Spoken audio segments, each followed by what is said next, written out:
Plusieurs voix se lèvent pour solliciter le dialogue en République démocratique du Congo, dialogue interne et inclusif. C'est le cas également de Fridolin Ambongo qui l'a dit au cours d'une messe à Kinshasa. Quelle analyse faire de propos tenus par Fridolin Ambongo qui voudrait que les confessions religieuses soient au centre de toute démarche visant pratiquement à organiser la tenue du dialogue en République démocratique du Congo.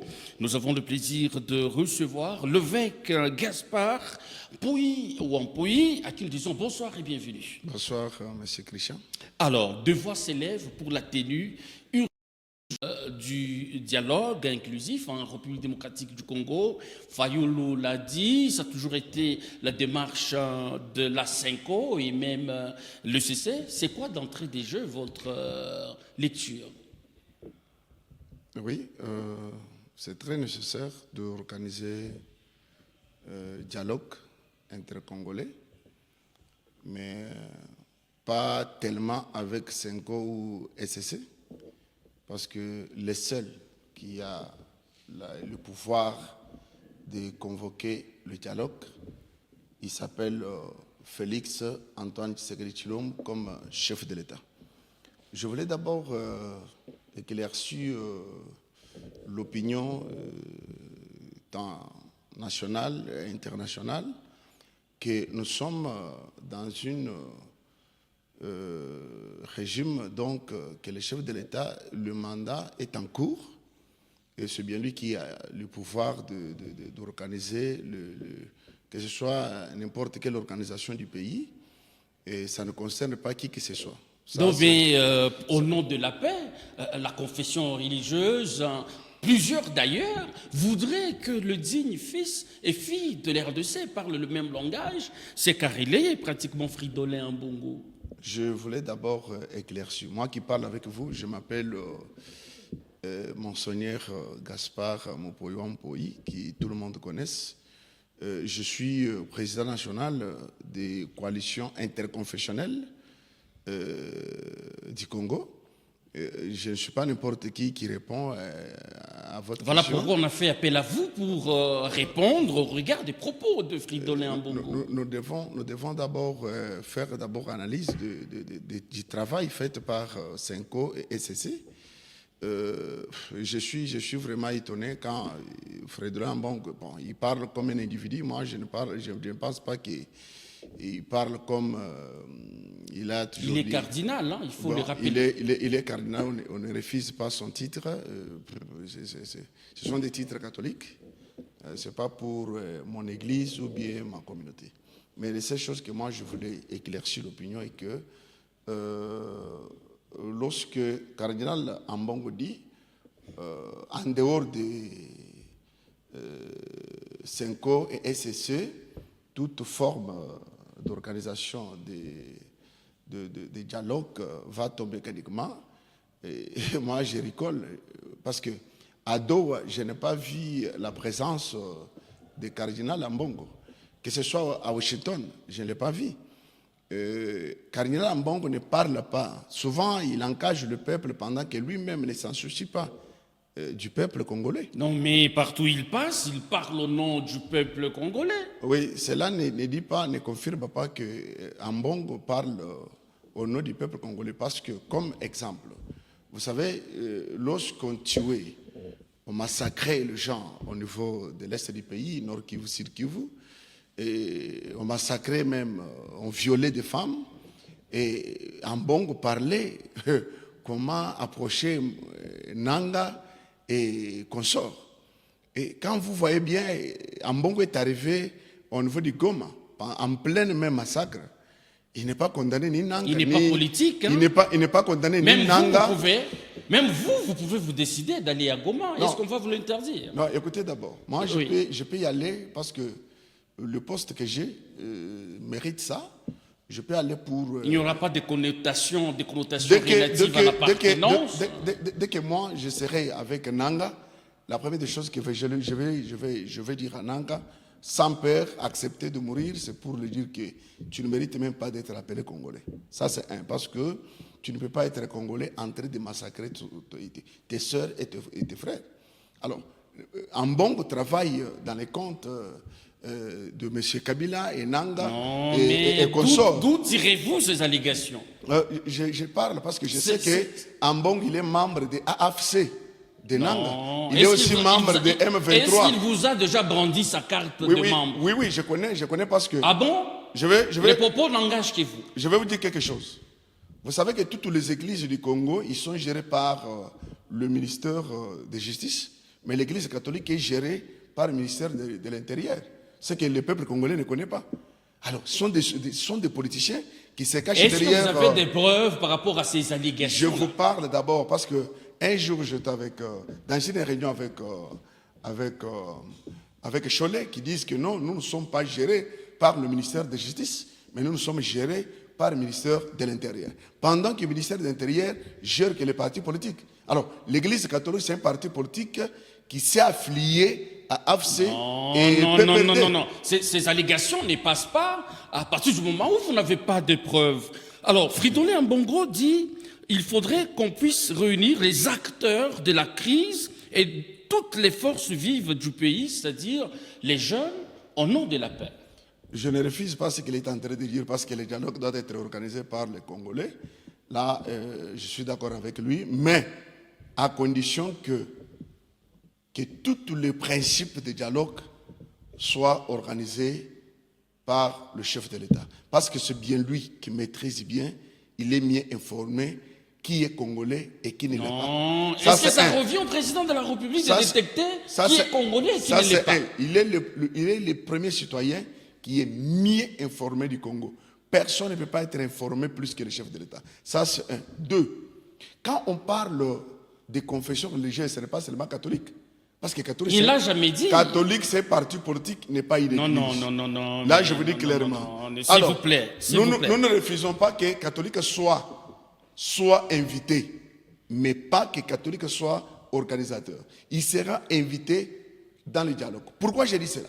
Vous savez que dans notre pays, beaucoup de gouvernements, beaucoup de chefs de l'État plaçaient catholique en confiance, en croyant peut-être que non, catholiques travaillent pour le peuple congolais, et tout ce qu'ils sont en train de dire, les déclarations faites, ils font au nom du peuple, c'est-à-dire ils sont derrière le peuple. Comme conférence souveraine a été organisée par l'Église catholique. Avec quels résultats? Négatifs. Alors, on a accepté ici, nous n'avons vu Senko et SSE parcourir partout au nom de la paix. Avec quel résultat? Vous vous attendiez à quel résultat? Le seul résultat, c'était que Nanga et consorts puissent arrêter. Oui, mais il y a les pourparlers à droit, Washington. Et donc, c'est une voie de sortie. Et les pourparlers, ce n'est pas l'initiative de l'Église catholique. Et si vous vérifiez bien, catholique cherche l'argent, il est corrompu, il bouffe l'argent au nom du peuple congolais. Vous avez pour mentir, ils sont des menteurs. S'il vous plaît, moi, je considère... Ces propos-là n'engagent que vous. Oui, alors, ça m'engage que moi parce que je suis évêque comme eux, je maîtrise bien ce que je dis. Vous êtes évêque comme eux, mais on ne vous sent pas très engagé dans le processus de la tenue du dialogue inclusif. Le seul qui doit être engagé, seule confession religieuse qui doit être engagée dans le processus de dialogue, c'est SIM. C'est SIN. Pourquoi je parle de SIN? C'est la seule coalition interconfessionnelle du Congo qui est entre SCC, Senko et toutes les confessions religieuses. Parce que si vous vérifiez bien... Finalement, ça devient un jeu d'intérêt. Chacun voudrait être au centre de l'organisation du dialogue. Non, suivez d'abord. Catholique dit que nous ne sommes pas des politiciens, n'est-ce pas? Ils disent ça clairement pendant qu'ils sont gérés par le ministère de l'Intérieur. Et c'est dit que non, nous ne sommes pas des politiciens. Nous sommes l'Église, on ne refuse pas. Mais tous ceux qui sont en train de faire matin, midi, soir, se faire déclaration politique. Négocier avec des politiciens pour gagner leur intérêt. Ça, c'est ce que vous allez retenir. Deuxième chose, nous, SIM, nous sommes une coalition interconfessionnelle qui est au milieu de toutes les confessions religieuses et les gouvernements pour écouter tout un chacun. Vous avez vu, nous sommes allés voir même Jean-Marc Kabound, nous sommes allés voir tous les opposants pour que les dialogues organisés. Et là, on ne vous taxe pas des politiciens. Quand il s'agit de vous, c'est rationnel. Non, non, nous, notre coalition interconfessionnelle accepte la politique. Oh. Pourquoi? Parce que vous tout êtes le monde, politique. je répète encore, je suis clair. Parce que beaucoup de gens ne savent pas, quand on parle coalition interconfessionnelle du Congo, ils ne savent pas ce qu'on dit. Nous, on accepte la politique dans notre confession religieuse. Donc vous êtes des politiques. Pas, nous sommes 50 religieux, 50 politiques. Cette fois-là, clair. Vous cessez de ramener les âmes à Christ. Non, c'est pour cela que je suis en train de... Vous visez les intérêts. Non, c'est pas l'intérêt. Bon, l'intérêt quoi?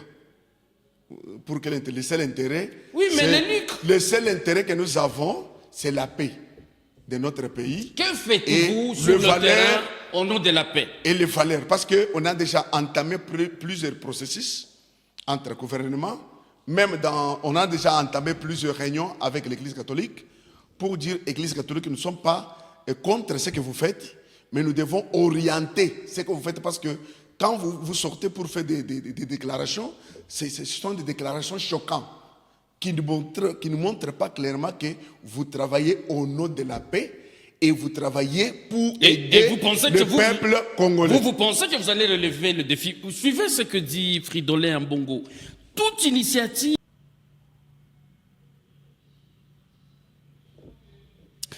Alors ici, nous allons vous faire découvrir ce qu'a dit Fridolin Ambongo. Il dit toute initiative qui se limite aux arrangements entre politiciens sans prendre en compte les causes profondes de la misère du peuple congolais est vouée à l'échec.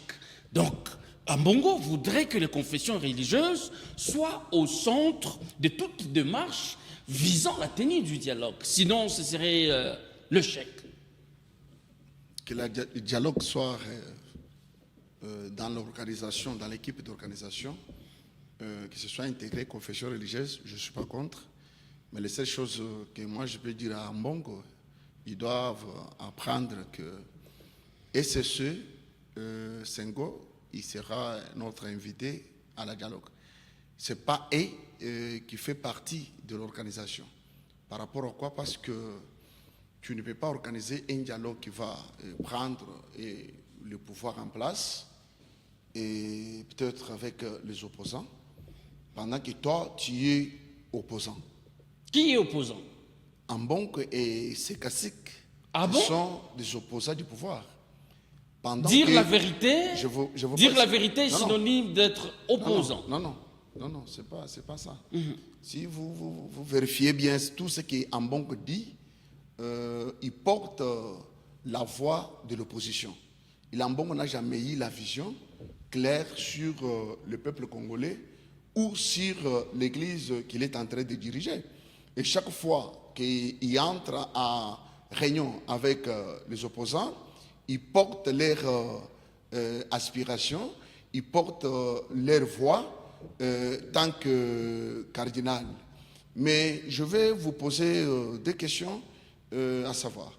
Depuis que les démarches de Ambongo a commencé, dis-moi le jour que Ambongo a cité Kakam comme agresseur, le jour que Ambongo a cité Rwanda comme agresseur du Congo. Comment peut-on accepter que quelqu'un qui est derrière Kakam, qui accepte même Kakam comme une leadership responsable, Ambongo a dit ça, il a tenu même ce propos-là pour dire que Kakam, c'est un leadership préféré, il a une vision claire. 2.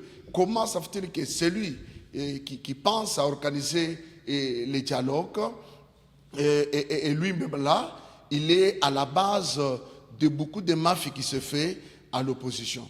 Vous croyez-vous que... Oh là là, ne pas que c'est trop fort vos propos. Suivez.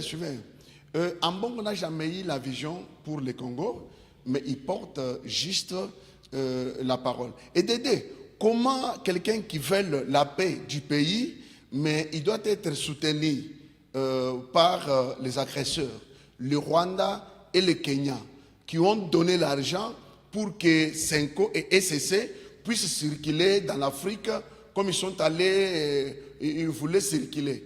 Hein? Alors, selon quand vous, le chef de l'État voyage pour nous apporter la victoire, SCC et Senko critiquent, mais il prend l'argent du Rwanda, il prend l'argent de Kenya pour aller circuler au nom de la paix. Nous allons citer. Est-ce qu'on peut comprendre que l'évêque Gaspard Mpoyi voudrait qu'il y ait dialogue entre politiques sans forcément associer les CC, la Senko et non, je dis ceci. Nous, coalition interconfessionnelle, c'est nous qui doivent inviter SCC et Senko. Pourquoi vous devez prendre la primeur? Oui, non. Nous devons, c'est nous, parce que eux-mêmes disent qu'ils n'ont pas de politiciens. Pendant qu'ils sont dirigés et ils dépendent au ministère de l'Intérieur. Ça, c'est un. Deux, ils disent au peuple que les politiques aux politiciens. Maintenant, nous avons dit, l'Église, la Bible dit, premier pouvoir de l'Église, c'est prier pour les autorités et les hommes élevés en dignité. Voilà la recommandation de l'Église. Alors, nous devons maintenant travailler tant qu'Église et tant que politique. Alors, si tout dépendait de vous, nous allons chuter par là, si tout dépendait de vous, à quand serait tenu le dialogue? Le dialogue sera tenu en 2026 parce qu'on est si ça ne dépendait que de vous, ou bien c'est ça la planification? Nous allons travailler ensemble avec la présidence parce que la présidence a déjà créé une équipe qui est dans l'organisation. Et vous en faites partie? Oui. Évêque Gaspard Mpoyi, nous vous disons merci d'être venu sur ce plateau en vue de réagir pratiquement au message lancé par Fridolin Ambongo. Je remercie aussi Christian Moutchampa et je remercie aussi HK6. Merci. Je dis c'est une chaîne que tout le monde doit placer confiance parce qu'il y a des journalistes très intelligents. Merci. Et vous devez écouter. Merci beaucoup. Merci à vous qui nous avez suivis à travers le monde. Nous vous retrouvons très prochainement avec la même détermination. D'ici là, portez-vous bien et à très vite.